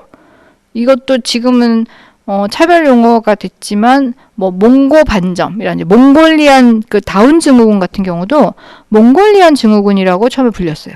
그러니까 지금 이제 그 어떤 지역이나 인종명과 그 병명을 연결하는 것이 부적절하다라고 해서 지금 그렇게 쓰지 않지만, 그 에티오피아인, 아메리카 말레인 이런 식의 분류를 했고요. 또 네덜란드의 해부학자인 페트루스 캄페르 같은 경우는요, 안면각을 측정해요. 그러니까 옆에서 봤을 때, 여기 이렇게 보시면 아는데, 옆에서 봤을 때 사실 얼마나 입이 튀어나왔냐는 거죠. 그러니까 입이 많이 튀어나올수록 원숭이나 오랑우탄 가까운 것이고 흑인에 가까운 것이다라고 도해를 만들어서, 일러스트레이션을 만들어서 자기 책에다가 이제 했는데, 사실 캄페르 같은 경우는 이렇게 줄 세우기를 해서 유럽인이 그래서 아름답고 우수하다 이렇게 결론 내리기보다는 좀 더 신중하게, 이게 모든 이 존재들이 다 신의 피조물이기 때문에 모두가 다 각기 아름다움이 있다 이런 입장이었지만, 이 그림만 이제 유명해져가지고 계속 반복이 되면 어떻게 돼요? 이 그림에다가 해석을 붙일 때, 오른쪽으로 갈수록 훌륭한 좋은 인간이 되는구나가 되는 거죠. 그러니까 이런 식의 사고방식은요, 지금까지도 굉장히 영향력을 어마어마하게 끼치고 있어요. 두 번째 파트의 그 영향력의 한 단면을 또 제가 하나 소개해 드릴게요. 네. 그래서 이제 이런 식이 되어 있고요. 캄페르의 안면각의 각도에서 또 하나 흥미로운 것은, 여기 지금 보시는 PPT의 맨 오른쪽 보세요. 맨 오른쪽 보시면 다 머리가 없어요. 그러니까 머리가 아니라 머리카락. 네, 머리가 없다면 안 되죠. 머리카락이요. 머리카락이 다 없는데 맨 오른쪽에 보시면 머리카락이 있는 도상이 하나 있어요. 보이시죠? 그게 바로 뭐냐? 아폴로상이에요. 아폴로상은 여러분 신이잖아요. 아폴로는 인간이 아니죠. 고대 그리스의 신화에 나오는, 그리스 로마 신화에 나오는 신인데 왜 갑자기 여기 아폴로상이 나오지? 이상하시죠? 이게 다 이유가 있습니다. 해부학이라고 하는 학문은요, 예술의 한 분야, 미술과 굉장히 밀접한 관련이 있어요. 그러니까 해부학적인 지식을 정확히 가져야 인간을 잘 미술적으로 묘사할 수 있거든요. 그러니까 뼈를 제대로 알아야 사람이 모양이 잘 그려지는 거예요. 그래서 해부학은 사실 미술 해부학으로 많이 활용이 되었고, 이 페트루스 캄페르의 해부학의 그림들은 미술가들, 화가들이 또 즐겨 활용하고 연구하고 했던 거죠. 그러다 보니 이제부터 설명할 이 빈켈만, 이거는 좀 넘어갈게요. 두시모트는 빈켈만의 미학하고 연결되는 시점이에요. 그 머리카락이 있는 아폴로의 도상, 아폴로의 그 두상은 바로 요한 요하임 빈켈만이라고 하는 독일의 미학자예요. 그러니까 이 당시는 사실 미학에 자립한 학문은 아닌데, 그러니까 고전학, 그리스 로마의 조각상 연구 이런 걸 하던 사람인데, 빈켈만이 가장 아름다운 인간, 그 인간을 표현한 조각상. 그러니까 그리스의 인간이 가장 아름다운 인간인데, 그 고대 그리스의 인간을 빈켈만이 살던 18세기 말에 어떻게 만날 수가 있어요? 만날 수가 당연히 없잖아요. 그럼 어떻게 할 수 있을까요? 조각상으로 남아있는 고대 그리스인을 보면 그들이 어떠했는가를 유추해 볼 수 있다라고 생각하는 거예요. 그래서 고대 그리스인을 다룬 조각상을 보니까 아폴로상이 대표적인데 너무나 아름답다. 그리고 그 아름다운 아폴로상이야말로 인간의 가장 아름다움의 정점에 도달한 인간이다라고 자리매김을 한 거죠. 그러니까 말하자면 아름다운 것과 선한 것, 아름다운 것과 도덕적인 것 사이를 연결지어 주는 거죠, 빈켈만이. 그래서 이게 이제 도덕적 가치와 심미적 가치가 연결됐을 때 이건 굉장히 강력한 파워를 발휘하게 되는 거예요. 그러니까 우리가 인종차별, 인종주의 이야기를 했을 때 추한 것, 그러니까 검은 피부, 흑인의 몸이 추하다라고 하는 관념이 생겨나는 줄기가 하나 있다면, 또 한 줄기는 백인의 몸이 아름답다. 그러니까 아름다움과 추함, 이게 이제 같이 가는 거죠. 그러면 추한 것의 극단에 있는 아름다운 것은 뭐냐? 백인의 몸인 거예요. 백인의 몸인데 그 몸은 뭘로 표현돼? 아폴로상 같은 그리스의 조각상으로 표현된다는 거죠. 그 조각상으로 표현된다라는 자리매김을 한 사람이 바로 빈켈만이라는 거죠. 그리고 빈켈만의 영향력이 이제 서구 문화에서 쭉 연장돼서 왔다는 거죠. 그래서 요한 요하임 빈켈만은 사실 고대 그리스를 왜곡했다라고 볼 수 있어요. 왜냐하면 고대 그리스 문명은요, 여러분 제가 지도는 안 갖고 왔지만 머릿속에 지도를 팝업창에 띄워주세요. 띄워주시면 지중해로 갑시다. 지중해는 유럽과 아프리카 사이에 끼어있는 바다잖아요. 끼어있는 바다고, 그리스라고 하는 곳은 그 지중해 한가운데 있어요. 여러분 지금도 아프리카에서 난민들이 배를 타고 탈출을 해요. 아프리카 살 수가 없고 직업도 없고 하니까 탈출해서 어디로 가요? 그리스의 수많은 섬들, 에게해와 지중해에 있는 섬들로 가죠. 섬들로 가서 난민 수용소에 수용이 되고 거기서 뭐 유럽을 들어가기도 하고 못 가기도 하고 이런단 말이에요. 그 얘기는 지중해는 정말 섬이 많거든요. 그 수많은 섬들과 지중해라고 하는 바다는 사실 아프리카와 이쪽 소아시아, 오리엔트라고 이제 여러분들 불렀던 아시아의 동쪽과 공유하는 바다예요. 그러면 그리스 문명의 출발 지점에는요, 고대 오리엔트, 아프리카 영이 엄청나게 많다는 거죠. 근데 그거를 다 지우고 그리스는 백인 문명의, 서구 문명의 원류, 서구 문명과만 연결되는 것인 이 내러티브를 만든 사람이 바로 요한 요하임 빈켈만이었던 거죠. 그리고 그게 계속 반복되면서 우리가 뭐 서양사, 뭐 서양 문화사 이런 거 배우면 유럽 문명의 원류는 헬레니즘이에요. 그리고 헬레니즘은 그리스의 문명이에요. 이렇게 배우시거든요. 그렇게 배우는 그 생각에 이 사고 방식을 만든 사람이라고 할 수 있는 거예요. 근데 조금 더 자세히 보면 고대 그리스는 굉장히 사실 다양한 문명들이, 그 주변에 있던 문명들이 융합이 되고 굉장히 혼종적인 문명이었거든요. 근데 그 부분이 삭제가 되고 어느 특정한 백인과 연결되는 문명만 강조가 됐던 거죠. 그게 이제 문제적이라고 고대 그리스사 하는 연구자들이 많이 지적을 하거든요.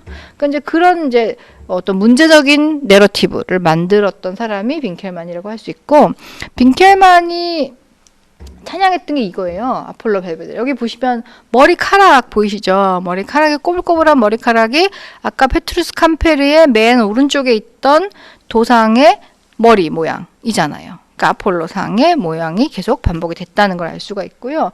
이게 빈켈만이 찬양한 아폴로 벨베데레이고, 근데 이제 이게 참 빈켈만으로서는 뭐 빈켈만이 지금 살았다면 정말 허무했을 거다 생각하는데, 당시에 빈켈만이 보던 조각상은 이런 거예요. 하얀 대리석 조각이죠. 당연히. 근데 약간의 채색이 있다라는 것을 고전 문헌 같은 걸 통해서 알고는 있었어요, 빈켈만이. 근데 설마 복원해 보니까 이렇게 알록달록 했으리라고는 빈켈만은 알 수가 없었죠. 당시에 이제 그 세월의 풍화에 다 씻겨 내려간 상태의 조각상을 오래 세월이 지났기 때문에 보는 거고, 최근에 와서 2000년대부터 한 중반쯤 와가지고 연구를 해보니까 고대 조각은 생각보다 굉장히 알록달록하게 색이 칠해져 있었다라는 거죠. 이게 알록달록이라는 게 왜 중요하냐면요. 흔히 서구 문명을 백색 문명, 하얀 문명, 빈켈만을 따라서 빈켈만이 만들어놓은 길을 따라간 거죠. 굉장히 하얀 조각상, 하얀 피부, 정말 아주 단정하고 깔끔하고 순수하고 순혈적이고 이런 거라고 상상했는데, 그들이 원류라고 생각하는 고대 그리스는 실제는 그렇지 않았다라는 거예요.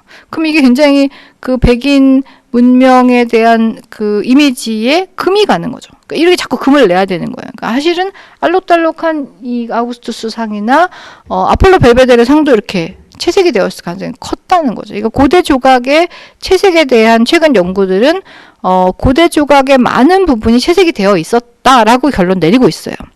근데 이제 조각상을 깨지 않고 LED 조명을 쏘아서 거기서 이제 반사가 되는 그 빛의 파장을 가지고 어느 색깔이 칠해져 있는가를 연구할 수 있는 거죠. 그래서 그걸 복원해 보면 이렇게 된다라는 거예요.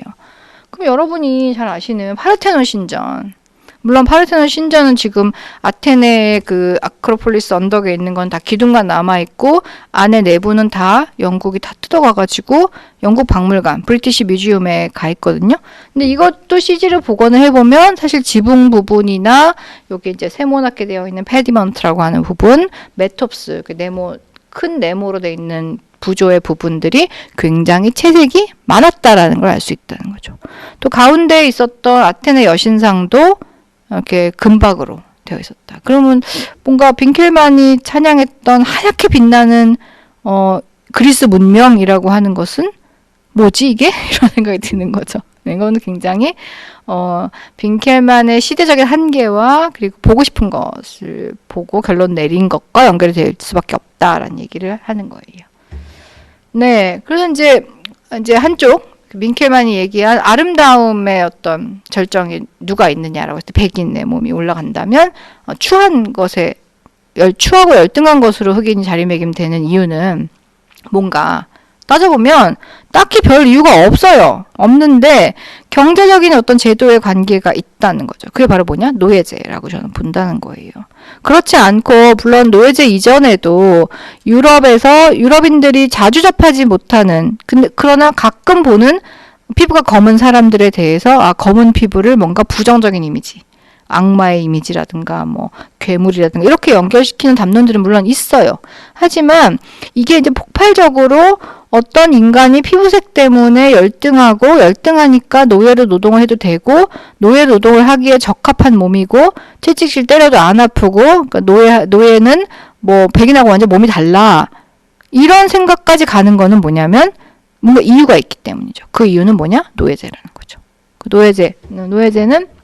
노예제라는 것도 사실은 굉장히 통시대적인 거예요. 다 있잖아요. 신라시대도 노예제가 있었고, 조선시대 노비도 크게 보면 노예제라고 할 수 있잖아요. 그런데 여기서 문제 삼는 노예제는 그런 노예제 일반이 아니고 대서양 노예제예요. 즉, 제가 지도를 갖고 왔나? 네.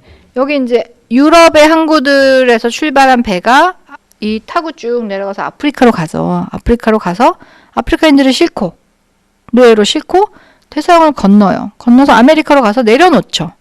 거기서 플란테이션이 운영이 되고 다시 배가 오죠. 물건을 싣고 이렇게 삼각, 트라이앵글 트레이드, 이런 삼각 무역을 하는 대서양 노예제. 그러니까 아프리카인들을 노예로 만들어서 멀리 보내는 거예요. 다시 못 오는 길이 되는 거죠. 그러니까 대부분의 다른 노예제들은 그 사회에서 그 전쟁포로가 되거나 아니면 뭐 채무 노예가 되거나 해가지고 그 사회 안에서 살아요. 하지만 이건 멀리 가는 거예요. 강제 이주죠. 강제 디아스포라이고 다시 돌아오지 못하고 새로 내려간 땅에서 그냥 뿌리를 내려야 되는 상황을 만들었던 거죠.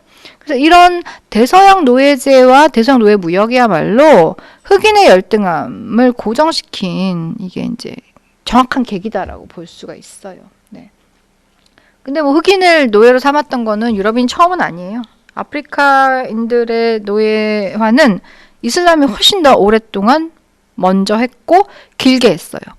하지만 이슬람은 사하라 사막을 오가면서 그 이슬람 문명이 있던 그 오른쪽에 아라비아 반도 쪽까지만 노예를 데려갔는데 유럽인은 훨씬 멀리 데려간 거죠. 네.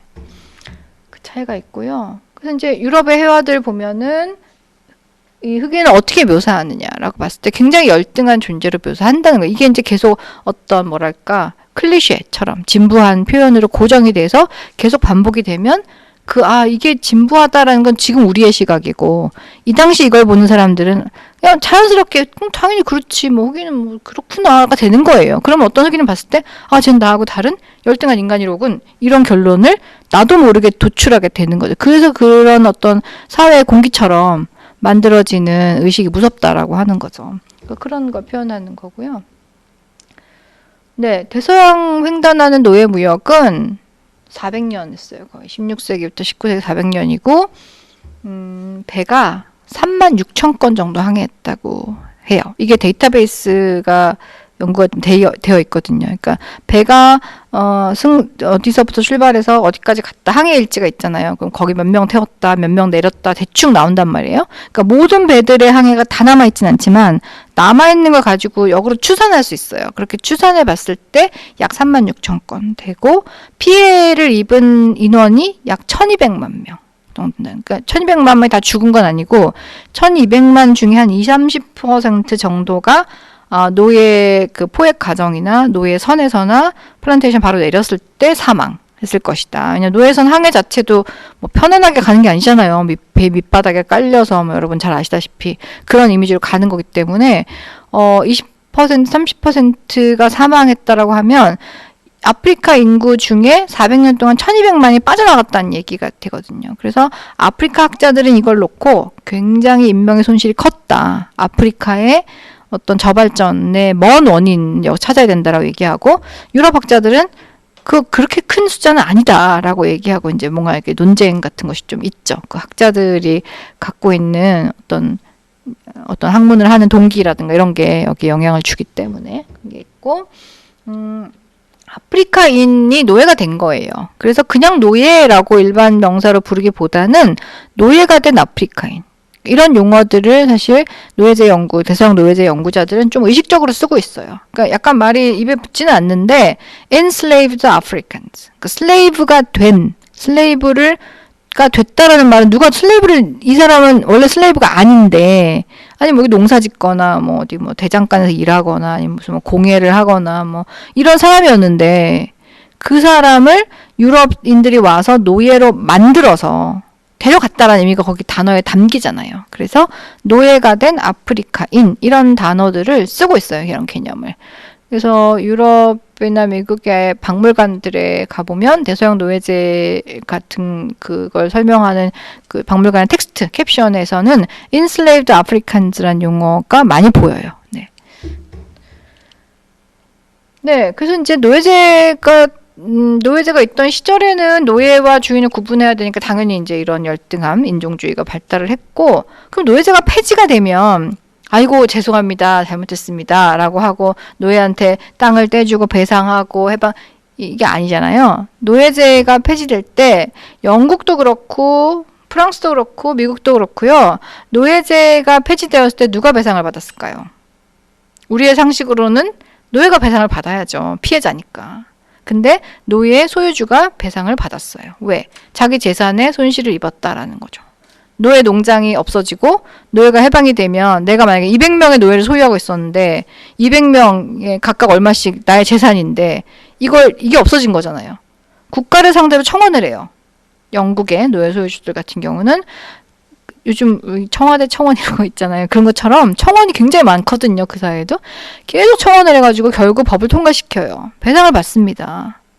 근데 지금 우리의 눈으로 보면 굉장히 이상한 일이죠. 이상한 일이지만 그 당시에는 그게 상식으로 통과됐고 법이 됐고 노예에서 해방된 사람은 아무런 보상을 받지 않았어요. 그래서 지금 아프리카나 카리브해의 노예제 피해 국가들이 지금 얘기하는 거예요. 배상해라. 근데 지금 400년 동안 했던 일을 어떻게 따져갖고 배상을 하겠어요. 당연히 법정에서 법정 심리, 그 재판이 성립될 일리가 없죠. 하지만 정치적인 퍼포먼스 하는 거예요. 배상을 요구하고 배상을 하겠다 해라라고 특정 국가들 이제 프랑스, 영국, 또 네덜란드 이렇게 지목해가지고 하고 그런 걸 통해서 이제 파워를 보여주는 거죠. 이제 힘의 관계가 달라지고 있음을 보여주는 거라고 저는 생각해요. 그러니까 배상 요구하는 재판을 하겠다고 한 2013인가 14년이었는데 아직 재판이 열렸다는 얘기가 없어요. 재판이 아마 열리지는 못하지 않을까 생각합니다. 계속 보고는 있습니다. 네. 그래서 노예제가 폐지됐다는 것이 그러면 인종차별이 철폐되고 인종주의가 없어진 거냐? 반대라는 거죠. 오히려 해방 노예가 이제는 뭐가 됐어요? 노동자가 되죠. 노예에서 해방돼서 농장을 나와서 농장에 다시 농업 노동자로 고용이 되거나 아니면 도시로 나와서 일을 해야 돼요. 더 심하게 말하면 노예일 때는 밥은 먹었거든요. 잠은 잤거든요. 노동자가 되면 그걸 누가 해주지 않죠. 자기 임금에서 해야 되는 거거든요. 더 열악한 상태에 떨어졌다라고도 얘기해요. 그러니까 도시에 와서 노동자가 된 흑인들과 백인 노동자가 있어요. 백인 노동자들이 지금까지 이들 노예로 대했는데 옆집에 오면 아이고 어서 오세요 하겠어요? 난 이 사람들과 살기 싫어요. 난 딴 데로 이사 갈래요. 이렇게 되거든요. 구분짓기가 도시 안에서 이제 쫙 경계가 생겨나는 거죠. 그런 구분짓기가 계속 되면서 흑인에 대한 열등감, 흑인에 대한 악인이 계속 반복되는 거죠. 이게 이제 미국의 역사의 어떤 큰 줄기 하나 이룬다는 거죠. 네, 그래서 근데 제가 흑인이냐 백인이냐 이런 그 구분 자체가 되게 문제적이다. 인종이라는 건 없다라고 말씀드렸잖아요. 그러니까 인종이라는 건 없다라는 걸 잘 말해주는 현상이 저는 이게 패싱이라고 생각해요. 패싱, P-A-S-S-I-N-G, 패싱인데, 패싱은 원래 이제 예를 들어서 뭐가 아닌 사람이 다른 걸로 이렇게 통용되는 거, 뭔가 통과하거나, 아닌 척을 해가지고 넘어가는 거, 이런 걸 패싱이라고 하잖아요. 예를 들어서 미국에서 흑인이면은 흑백 분리가 있던 시절에는 백인 전용 시설은 이용 못 하는 거예요. 못 가는 거예요. 그런데 외모 한번 보세요. 이 사람은 백인일까요? 흑인일까요? 애매하죠. 악터룬이란 말은 지금은 차별 언어라서 안 쓰는데 악터룬은 8분의 1이 섞였다는 뜻이에요. 흑인의 피가 8분의 1 섞인 여성이에요. 근데 딱 봤을 때는 전형적인 흑인의 특성이 안 드러나죠. 백인지 흑인인지 애매모호해요. 근데 이런 사람들이 당연히 많겠죠. 왜? 미국은 아프리카인들 노예를 데려와서 계속해서 혼혈이 발생했고 그 혼혈이 발생했을 때 노예제가 있던 시절에는 그 혼혈인 노예의 후손들 중에 아버지가 자기 자식으로 인지를 해주면 아버지 혈액이 올라갔지만 그렇지 않은 경우 더 많았고 그렇지 않은 경우 다 흑인으로 분류했거든요. 그러니까 말하자면 백인과 흑인의 혼혈인데 혼혈이면 다 흑인으로 분류되는 거예요. 왜? 노예제가 있던 시절이니까. 그럼 이 노예 농장주, 백인 농장주와 여성 노예, 흑인 노예 사이에 태어난 아이들을 다 백인으로 쳐주면 어떻게 돼? 노예가 줄어들겠지, 점점. 그리고 노예 수입은 이제 노예제가 폐지되면서 더 이상 들어오지 않거든요, 아프리카에서. 그럼 어떻게 해? 재생산해야 되는데 노예를 더 만들어야죠, 더. 그래야 나의 재산이 불어나는 거죠. 나의 자식이기도 하지만 나의 재산이기도 한 거예요. 그러니까 이게 노예제에 굉장히 비정함이 있는 거거든요. 그랬을 때 조금만 피가 섞여도 흑인이 되는 거예요. 그래서 이거를 우리가 뭐라고 하냐면 한 방울 법칙이라고 얘기하죠. One drop rule이라고 해요. 그래서 법적으로는 32분의 1 흑인 피가 섞이면 흑인으로 여러분 32분의 1이 섞이면 어떻게 될까요? 이게 진짜 이상한 말이지만 이게 한 방울 뽕 떨어뜨린 거라고 해도 흑인이야 라고 주장하는 거죠. 그러니까 정말 이상한 법인데 이게 이제 미국에서 불문율처럼 계속 내려오는 법이고 32분의 1만 섞여도 흑인인데 버락 오바마 전 대통령 같은 경우는 우리가 흑인 대통령이라고 하죠. 최초의 흑인 대통령이야. 와, 그래도 흑인이 대통령 돼가지고 많이 달라지지 않았거든요. 뭐 별 달라진 게 없어요. 더 나빠졌다는 사람들도 있고, 그래도 좀 그 정도 된 게 어디냐는 사람도 있는데, 근데 뭐 어떤 견해를 갖던 버락 오바마 대통령에 대해서 우리가 최초의 흑인 대통령이야 라는 말을 쓰는데 별로 주저함이 없거든요. 그런데 버락 오바마 대통령은 어머니가 백인이에요. 아버지가 흑인이거든요. 아버지가 케냐 출신의 유학생, 어머니가 캔자스주 출신의 백인 여성. 그러면 반반이잖아요. 혼혈이잖아요. 근데 왜 흑인이에요? 미국에서는 그렇게 반반이면 그냥 흑인인 거예요. 오바마 자신도 자기를 백인이라고 한 번도 생각하지 않았겠죠. 당연히 흑인이라고 생각했지. 그게 뭐냐는 거예요. 흑인이 누구인가? 백인 누구인가라고 하는 이 개념 정의는 굉장히 모호하다. 근데 고무줄처럼 이렇게 쫄아왔다 하는 거였다라는 걸 보여준다는 거죠. 그러다 보니 흑인들 중에 아까 그 악터른 걸처럼 흑인의 외모가 아닌 사람들이 많아요. 그러면 이 사람들이 흑백 분리가 있던 시절에는 패싱을 하는 거죠. 백인인 척을 하는 거예요. 백인인 척을 해도 사람들이 몰라요. 모르고 그냥 백인 전용 미용실 같은 데 가서 머리하고 이래도 너무 머릿결 너무 좋으세요. 뭐 이렇게 꼬불꼬불하게 해주세요. 뭐 이렇게 한다든지 이게 된다는 거예요, 이게. 그래서 그런 어떤 패싱에 대한 뭐 소설들이라든지 그런 사례들 같은 게 많이 나오는 거죠. 그러니까 이런 패싱의 사례는 우리가 굉장히 굳건하게 존재한다라고 믿고 있는 생물학적인 몸의 차이기 때문에 이건 당연히 있어라고 상식적으로 생각하는 인종의 구분이라는 건 이렇게 모호한 것이로구나. 인종은 사실 없는 거로구나. 스펙트럼이로구나. 라는 걸 잘 말해주는 거죠. 그런 사례이고요. 그 다음에 이제 여기가 이제 한방울 법칙이 표현되어 있는 출생증명서인 거죠. 다른 인종의 피가 조금 더 섞이지 않았음을 뭐 이야기해야 한다. 그 다음에 백인이라고 얘기하려면 그래야 된다라는 기준이 되어 있고요.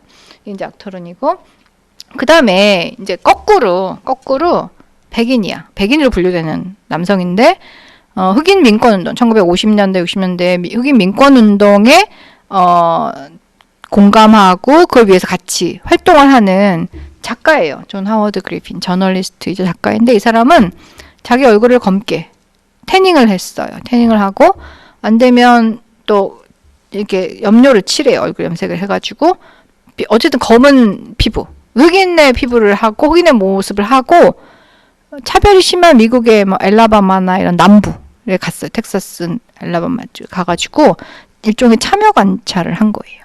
가서 거기를 여행했어. 한 달 동안. 여행하면서 일기를 썼어요.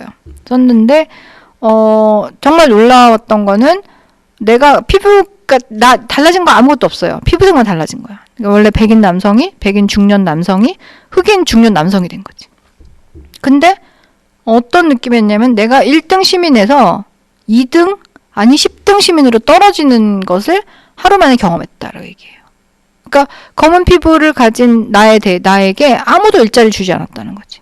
그래서 결국 나는 구걸을 했다는 거예요. 구걸하면서 옆에 구걸하는 흑인 다른 남성과 같이 구걸한 걸 나눠 먹을 수밖에 없었다. 그리고 화장실 가려고 했더니 여기 화장실 좀 쓸게요 했더니 노 저기 세 블록 떨어진 흑인 전용을 가라라고 해가지고 정말 세 블록 뛰어서 갈 수밖에 없었다라고 자기 몸으로 체험해 보려고 한 거죠, 이 사람은. 그래서 흑인의 몸으로 산다는 게 어떤 느낌인지를 보려고 했던 거예요. 굉장히 정치적인 이유에서의 의식적인 패싱이죠. 그러니까 이런 걸 했던 사람도 있고요. 또 이제 스캔들이 됐던 경우도 있어요. 2015년 일인데 레이첼 돌레자리라고 하는 원래 백인 여성이었던 거죠. 백인 여성인데 문화적으로 흑인으로 자기 정착을 했어요. 그러니까 가족들 중에 또 흑인 아이들을 입양해서 부모가 키우기도 했고, 대학도 흑인들이 많이 다니는 대학에 갔고, 흑인 문화 연구했고, 그래서 머리도 앞으로 헤어를 하고 계속 피부색을 이제 검게 태운 거예요. 그래서 여기 보시는 이런 모습을 하고 있었거든요. 근데 이제 가족들 사이에 뭔가 이렇게 분쟁이 있어가지고 어머니가 얘 원래 백인이야 라고 폭로한 거예요. 그래서 이렇게 이제 옛날 어렸을 때 사진이 나온 거죠.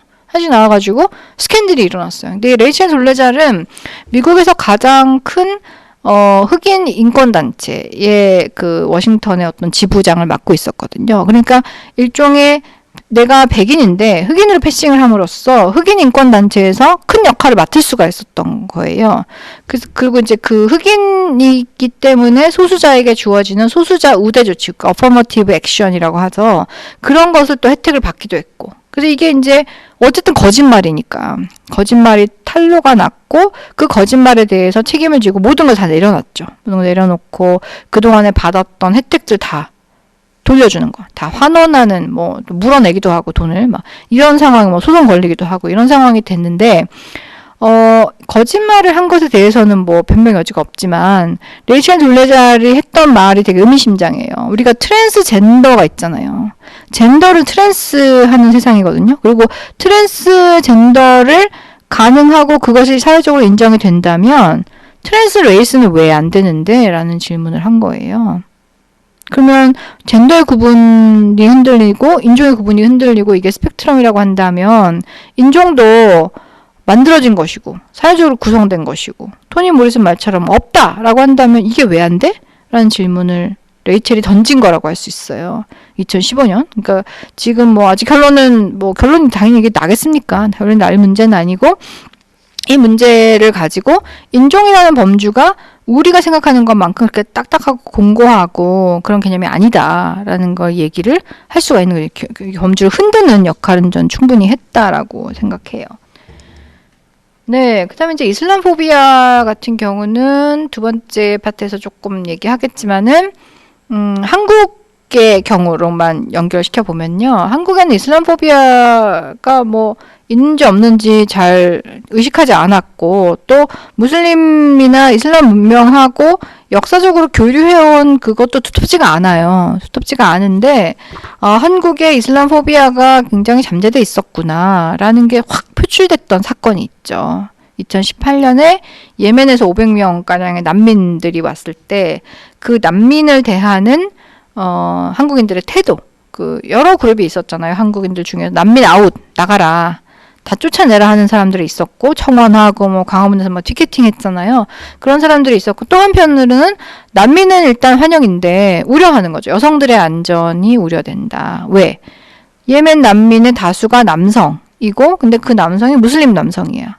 그럼 무슬림은 여성들에게 히잡, 부르카, 니캅 이런 거를 씌우는 여성들의 소위 이제 커버링, 옷을 이렇게 덮어 씌우게 하는 그런 문화를 갖고 있는데 이것이 여성 차별적이지 않다라고 얘기하기 힘들거든요. 이게 이제 내가 여성이 선택할 수 있다. 써도 되고 안 써도 돼. 이런 게 아니라 그냥 어릴 때부터 쓰는 거잖아요.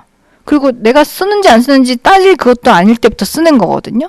그래서 이 무슬림 여성들의 히잡에 관련해서는 정말 의견이 갈려요. 무슬림의 페미니스트들도 여성 억압이라고 보는 쪽도 있고 아니다. 오히려 이걸 씀으로써 남성들과 당당하게 그냥 공적 장소에서 성적인 대상화가 되지 않고 잘 활동할 수 있다라고 보기도 하거든요. 그것도 어느 정도 사실이에요.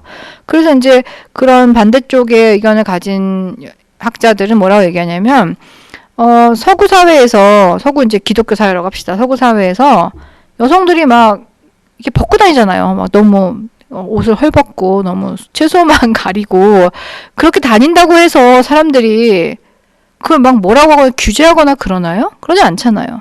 그렇게 벗고 다녀서 사실은 그 사회에서 남성들의 시선으로 성적 대상화가 되는 것과 가려서 그런 시선을 좀 걷어내는 히잡을 쓰는 거 뭐가 낫냐? 라고 물어봤을 때 뭐가 더 낫다라고 얘기할 수 있나? 그럼 벗는 건 괜찮고 입는 건 안 된다는 기준은 대체 어디서 나오는 거야? 그런 얘기도 충분히 가능하거든요. 이게 굉장히 복잡한 문제이고 이슬람권이라 하더라도 각 국가마다 상황이 달라요. 터키는 굉장히 세속화된 국가이기 때문에 히잡을 써도 되고 안 써도 돼요. 국가는 쓰지 말라고 하는데 쓰고 싶은 사람은 써도 되거든요. 그래서 사우디아라비아나 뭐 이라크나 이란 같은 데는 굉장히 강하게 강제하는 거죠. 그러니까 그런 맥락들이 다 다른데 서구에서 볼 때는 이걸 다 퉁쳐서 무슬림은 여성 억압적이야 라고 생각한다라는 거죠. 그럼 정말 여성 억압적인 무슬림이 문제적이고 그들의 그 억압받는 여성들을 구해야 돼라고 한다면 전쟁 같은 걸 하지 말아야 돼요. 반전 운동을 해야 되거든요. 근데 그게 아니라 억압받는 여성들만 불쌍한 거예요. 나머지는 관심이 없어. 이거는 이상하다. 이거는 되게 이상한 거고 핑계에 불과하다라고 볼 수밖에 없는 거죠. 여성 인권이라고 하는 핑계로 이슬람권을 낙인 찍게 하는 거예요. 이슬람 포비아죠, 이게. 이런 게 서구 사회에 굉장히 강하게 있고 이것의 영향을 한국도 받고 있다라고 저는 생각해요. 받고 있으니까 예멘 남성들이 난민들의 다수가 남성인데 그 남성들이 위험하다. 아니 무슬림 남성이 왜 위험해요? 갑자기 다 위험한 제주도 여성들 큰일 났다 되는 거지. 왜? 아무 일도 안 일어났는데 이렇게 되는 거예요. 그래서 그런 이슬람 포비아가 바깥으로 표출되는 그런 경험을 2018년에 했고 경험을 해보니 한국 사회 이거 상당히 심각하구나. 왜 그럴까? 제가 그 무슬림 친구라고까지는 못하겠지만 난민 신청자인데 아는 사람이 한 명 있거든요. 근데 그 친구가 저를 처음 만났을 때 이렇게 얘기했어요. 아니 잘 친하지도 않고 안녕하세요 이렇게 인사하고 뭐 이렇게 했는데 아니 한국 사람들은 무슬림 왜 싫어하니? 그래서 글쎄 제가 저는 싫어하지 않는데 글쎄 왜 싫어할까요? 근데 이유들은 막 떠오르는데 뭐 말을 못 하겠는 거예요. 너무 솔직하게 얘기해서 너무 상처받을까봐. 기독교 보수 대형교회 중심의 기독교 영향도 있고 또 반공주의 이런 것도 있고 그다음에 무슬림들을 대부분 이주 노동자로 경험하잖아요. 그러니까 동남아시아에서 온 이주 노동자 무슬림 돼지고기 얘는 돼지고기 왜 안 먹지? 삼겹살 맛있는데 삼겹살에 소주 이거 맛있는데 얘는 안 먹네? 이상한 애야. 이렇게 되는 이런 경험들이 한국 사람들한테는 무슬림에 대한 약간 편견 같은 걸 심어주지 않았나 그런 생각이 들고 미디어도 되게 문제죠. 미디어도 이슬람 포비아 서구에서 생산되고 있는 이슬람 포비아를 거르지 않고 그걸 비판적으로 얘기하지 않고 그냥 갖고 와서 또 무슬림이 명예살인을 했대요. 명예살인인지 아닌지 정확하게 따져야 되거든요. 근데 무조건 무슬림에서 일어나는 명예살인 아니거든요. 그런 거를 거르지 않는 것도 굉장히 문제적이라는 거예요. 그래서 이제 이슬람 포비아도 남의 일이 아니다. 그리고 우리가 애국심을 표출하는 건 좋지만 왜 애국심을 남을 미워하는 거 혐오하는 걸로 왜 혐오의 바탕에서 애국심을 표현할까? 그건 전 정말 이상하다고 생각해요. 애국심이 불쌍하다. 애국심에게 혐오를 붙여서 그렇게 표현하는 건 아니다라고 생각하는 거죠. 네, 그게 이제 이런 얘기고요. 히잡에 이런 다양한 종류가 있어요. 부르카, 니캅, 히잡, 차도르, 샬리아, 알마이라, 칼마르 이렇게 있는데 가장 많이 보는 건 히잡이죠. 히잡을 가장 많이 보고 니캅도 한국에서도 가끔 보여요. 가끔 보이는데 이제 유럽에 가면 그래도 하루에 제가 좀 세어봤어요. 하루에 2-3명 보는 것 같아요. 니캅 쓴 사람을. 그러니까 아주 좀 많진 않지만 아주 드물진 않다. 근데 이슬람 여성들이라 하더라도 니캅을 쓰거나 히잡을 쓰거나 차도를 하거나 다 달라요. 종교의 정도마다 다르고 어느 정도 믿느냐에 따라 다르고 집안마다 다르고 이러니까. 네, 그래서 이제 서구 사회도 이걸로 굉장히 난리죠. 프랑스는 공적 장소에서 히잡 쓰는 거 안 돼. 근데 공적 장소는 이제 학교나 공공장소 말하는 건데 학교에서 십자가도 안 돼요. 키파 유대인 모자도 안 돼요. 그리고 히잡도 안 되는 거예요. 그러니까 일관성이 있는 거죠. 프랑스는 정치와 종교를 철저하게 분리한다. 그러니까 프랑스는 공화국이고 국가라고 하는 것은 공화국의 이념에 따라서 이루어지는 것이기 때문에 여기에 어떤 종교적인 신념이 섞여서는 안 된다고 보기 때문에 이건 프랑스 혁명 이후에 프랑스가 발전시켜 온 공화주의의 원칙이거든요. 그것에 따라서 히잡이 안 되는 거예요. 거기까지는 좋았어요. 근데 최근에 2000 몇 년이었지? 11년인가부터 부르카 금지법을 제정을 해버렸네요. 부르카라는 거는 아까 이거잖아요. 굉장히 가장 강렬한 형태의 강력한 형태의 여성들의 머리, 그러니까 복장이에요. 그러니까 여기 눈 있는 데가 그물이기 때문에 안에서는 밖이 보여요. 근데 밖에서는 안을 볼 수가 없죠. 우리가 선글라스 꼈을 때 눈동자가 안 보이는 것처럼 그렇게 이제 다 몸을 싸기 때문에 이거에 대해서 금지하는 법을 지금 시행하고 있어요. 근데 이제 이것도 이제 여성 인권으로 정당화를 했는데 사실 프랑스에서 이게 부르카 쓰는 사람이 정말 소수라는 거죠. 그럼 그렇게 소수 여성들을 타겟으로 해서 이 여성들의 인권이 중요하니까 이걸 금지시키겠어 라고 하는 법은 도대체 이게 이게 정말 그런 이유일까라고 생각해 보면 전체적인 이제 프랑스 정치의 극우화 경향과 이민에 대한 반감과 이런 정서의 그 편승에서 무슬림에 대한 어떤 편견을 계속 더 조장하는, 그러면서 프랑스적인 가치를 더 지키려고 하는 그런 법이다라고 하는 혐의가 더 짙다고 저는 봐요. 그러니까 너무 그 소수의 정말 여성의 인권 때문에 부르카를 금지하면 이 여성들은, 부르카를 써야 되는 여성들은 밖에 못 나오는 거죠. 이제 집 안에만 있어야 되잖아요.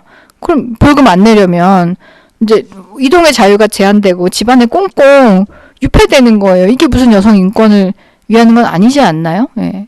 그러니까 이제 이런 거를 만들고 있고, 영국은 워낙 자유주의 국가답게 길에서 무엇을 입든 우리가 법으로 규제할 수는 없어. 벗고 다녀도 어쩔 수는 없지. 이런 입장이에요. 그래서 복장을 가지고 이러다 저러다 말은 많지만 법을 만들진 않아요. 법을 만들진 않지만 반감은 굉장히 강하다. 그러니까 공항 같은 데서 부르카 쓴, 또 니캅, 히잡 쓴 아랍권에서 온 비행기가 내리면 줄이 안 줄어드는 거죠. 입국하는데. 그냥 통과가 아니라 꼬치꼬치 물어보는 거예요. 오래 걸려요. 그러니까 그런 거 일상에서 일어나는 어떤 뭐랄까 구분 짓고 차별하는 행동인 거죠. 그걸 계속 아마 당한다고 생각해 보세요. 내가 무슬림이고 히잡 쓰고 니캅 썼는데 계속 가는 데마다 체크 이렇게 한다고 생각하면 밖에 나오는 게 무서워질 것 같아요. 네. 그런 일들이 이제 일어나고 있다는 거예요. 네, 이게 식민 지배랑 연결되어 있다. 그러니까 이거는 이렇게 하고 다니는 게 아니고요. 식민지 시기에 알제리에서 프랑스 사진사가 찍은 스튜디오 사진이에요. 그러니까 니캅이죠. 니캅을 쓴 여성에게서 식민 지배를 하는 남성이 뭘 보고 싶어 하느냐를 보여주는 거죠. 관음증이죠. 이렇게 가리고 있으니까 안을 들여다보고 싶은데 와, 저러고 다니면 진짜 좋을 텐데 이렇게 상상하는 거겠죠. 이렇게 들춰낸 상태를 표현하는 사진을 찍어서, 이게 이제 뭐 식민지 조선도 그러했고 뭐 기생 사진 이런 게 이렇게 엽서 사이즈로 유통이 되듯이 그런 식으로 유통됐던 사진들이 많이 남아 있죠. 네. 네, 그리고 뭐 유대인과 무슬림을 거의 나란히 비슷하게 유대인들에 대해서 뭐 애국심이 없고 자기들끼리만 뭉치고 또 뭐 너무 탐욕스럽고 이런 스테레오타입의 이미지들 있잖아요. 그런 것들과 마찬가지로 무슬림에 대해서도 그런 이미지가 계속 생산되고 있다. 그리고 이게 굉장히 나란히 가는 과정이고, 제가 이제 이런 얘기를 우려하는 이유는 뭐냐면, 유대인은 원래, 여러분 생각해 보세요. 유대인이나 무슬림이라고 하는 구분은 인종이 아니에요. 그러니까 아주 형식적으로 얘기하면, 물론 이제 유대인, 민족, 인종, 종교 이게 다 섞여 있지만은, 만약에 제가 한국이 싫어, 난 이스라엘에 가서 살아야겠어 라고 생각을 했다고 칩시다. 그럼 유대교로 개종을 하죠. 개종을 하면 잘하면 그 이민법에 따라서 그 이스라엘로 이주할 수 있어요. 물론 뭐 뭔가 되게 많아야 되겠지. 자본도 많아야 되고 안 될 것 같아요. 안 될 것 같긴 하지만 일단 그럴 수 있거든요. 근데 유대교로 개종하면 유대인이 되는 거예요. 엄격하게 말하면 종교적 규정이라는 거죠. 무슬림? 저 무슬림도 될 수 있어요. 제가 여기서 나는 이슬람을 믿을 테다 라고 해서 이슬람교로 종교를 개종하면은, 아니 개종이 아니라 전 종교가 없으니까 개종은 아니지만 하여튼 종교를 믿기로 하면 저 무슬림이 되는 거예요. 그 말은 유대인, 무슬림이라는 말은 원래 인종이 아니었다라는 거죠. 근데 왜 이걸 우리가 인종처럼 쓰고 있죠? 이걸 우리가 인종화라고 얘기해요. racialization. 레이스가 원래 아니에요. 근데 마치 이게 인종인 것처럼 쓰인다는 거지. 마치 무슬림이 되면, 무슬림으로 종교를 개종하면 무슬림이라고 하는 사람들의 특징을 왕창 갖게 되는 것처럼, 유대인은 유대인이라는 특징을 다 그 개인이 갖는 것처럼. 그럴 리가 있겠어요. 얼마나 다양한데 사람이. 우리가 혈액형 같은 거 비판하는 이유도 A형 이래요 라고 하면 거기 맞는 사람도 있지만 아닌 사람 더 많잖아요. 그래서 그런 거 별로 의미 없는 그 카테고리라고 보는 거잖아요. 그거 마찬가지인 거예요. 유대인, 무슬림 이런 말도 되게 문제적인 거예요. 근데 역사에서 이게 크게 문제가 됐죠. 유대인들 어땠어요? 원래 유럽에서 물론 맨날 추방하고 뭐 지금같이 이제 코로나 뭐 이런 역병이 돌면, 패스트가 돌면 유대인이 우물에 독을 탔다. 이건 정말 오랫동안 나오는 얘기예요. 우물에 독을 탄 유대인을 쫓아내자. 그래서 일단 역병의 패스트를 대처하는 게 아니라 유대인을 죽여. 유대인을 죽여서 일단 희생양을 삼아. 근데 패스트가 안 없어지네? 어떡하지? 이렇게 되는 거예요. 그렇게 같이 살아왔던 역사였거든. 추방당하고 배제당했지만 유럽 안에 같이 살았단 말이에요. 그런데 점점 나치가 유대인들을 몇 분의 몇 섞이면 유대인이야 특정하고 그 유대인을 점점 몰아넣다 어떻게 됐어요? 결국 홀로코스트였잖아요. 결국 그 어떤 낙인 찍고 차별하는 과정의 끝은 뭐였어요? 학살이거든요. 그 경험을 우리는 알고 있거든. 유대인에 대해서 일어났던 일을 이미 알고 있어요. 그러면 무슬림에 대해서 계속 이런 식으로 이슬람 포비아 하다 보면 결과가 어떨까라는 우려가 된다는 거죠. 이제 역사적인 그 경험을 돌아보면. 그래서 굉장히 우려스럽다. 무슬림에 대한 인종화는 유대인에 대한 인종화, 악마화 이런 걸 연상시킨다라고 얘기할 수가 있는 겁니다. 네, 이게 이제 인간의 뇌 안에 뭐 어떤 생각이 있고 어떤 특징을 가진 신체적 특징을 가진 사람은 이런 사람이고 이런 얘기들이 골상학 19세기 골상학부터 면면이 내려오는 이 흐름이 있거든요. 이게 무슬림에도 적용되고 유대인에도 적용되고 해서 이 고정적인 마치 고정 불변하는 뭔가 있는 것처럼 자꾸 만든다는 거예요. 이건 되게 문제적이라고 보는 거예요.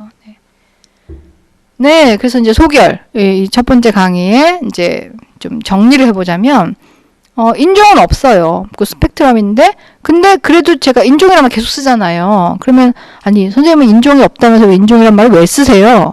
정말 좋은 질문이거든요. 근데 왜 쓸까요? 인종주의가 있기 때문에 쓰는 거예요.